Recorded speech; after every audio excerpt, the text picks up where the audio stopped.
Okay, I am going to do something a little bit different on this channel today. Revolutionary, if you will.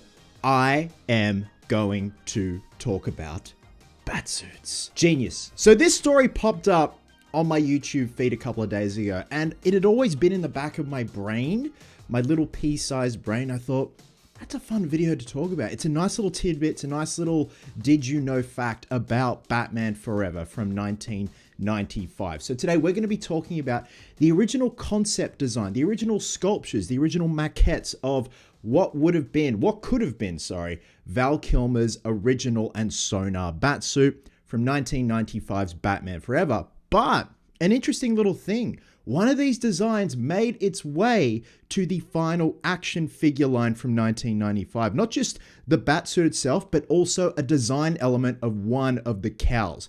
But before we go to Batman Forever, we got to go back to Batman Returns. So Batman Returns was a pretty big success. It was a much darker approach to The Dark Knight as opposed to Batman 89.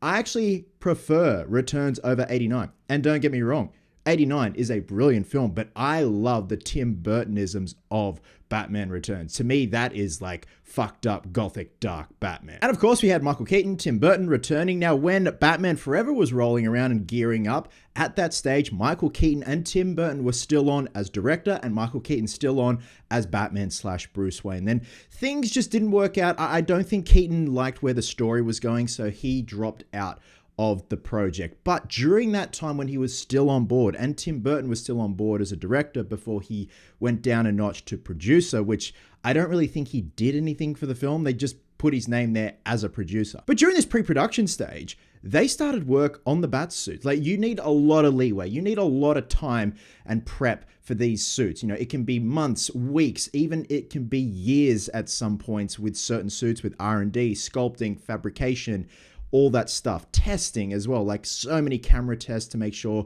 these things look absolutely brilliant on screen. So they started making maquette. If you don't know what a maquette is, it's usually like a quarter scale, 1/3 scale figure of the actor, creature, whatnot, that they can just get an idea of what to expect with the final design and what this thing could look like. Now, one of the people that was sculpting these maquettes was the great Jose Fernandez of Ironhead Studio. Jose got his start in the Bat Shop on Batman Returns, mostly sculpting Catwoman stuff, but now he was in charge, at 26 years old, mind you, in charge of creating the Batsuits in the Bat Shop for Batman Forever, eventually Batman and Robin, and then of course Batman v Superman.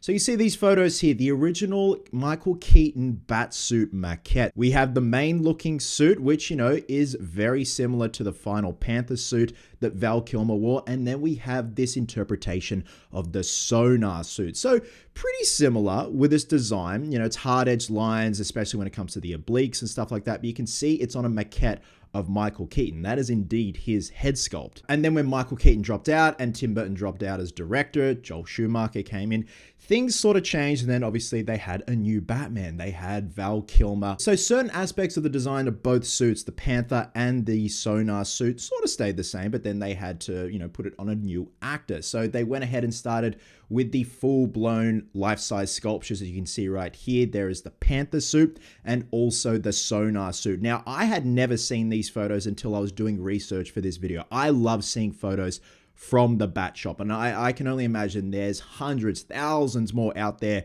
from crew members that step foot in the Bat Shop. Now, those original maquettes, you think that would just be the end of it, and they just hung about in the Bat Shop in the background. You can see in some of these photos, they're just hanging about there. But one thing that was new with Batman Forever and Batman and Robin, and Joel Schumacher says the word, how toyetic those films were. So the toy companies were hounding them for early designs, concept sketches, and stuff like that, so they could get a start on the merchandise. So by the time the film came out, the merchandise was ready to go. I don't want to butcher the facts anymore, so I'm going to show you this clip. We involved the toy company. We let them look and be involved in how the Batmobile was going to look. So all of those things that you're designing, they're ripping them out of your hands because they're going to make the molds. The molds for them usually have to be made in Asia. So you have to give them the designs far in advance so they can get these molds made to make the toys made, so the toys will be out when the movie's coming out.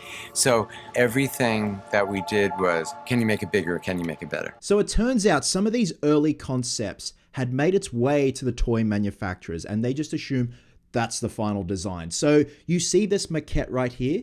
This went on to be an action figure, most notably Sonar Sensor Batman. And that was an action figure I used to have back in 95, and it was actually my favorite out of the entire Batman Forever line. Not only that, look at this early design concept of the Sonar cowl. Now, this one is indeed on Val Kilmer's life cast, along with the Panther cowl right there, that you could see has been body shopped to a glass smooth finish. And that is why Kilmer's suit is so smooth, because they managed to get those sculptures glass smooth, which just would have taken so much time. But going back to that original Sonar concept sculpt, for the most part, it looks pretty much the same, except that little extra chin piece that again made its way to the toy manufacturers. And that's why you see a lot of the Batman Forever line, most notably the Ultimate Batman action figure, with that extra little chin piece. Now, this also carried over to Batman and Robin. You see some early concept sketches of Mr. Freeze.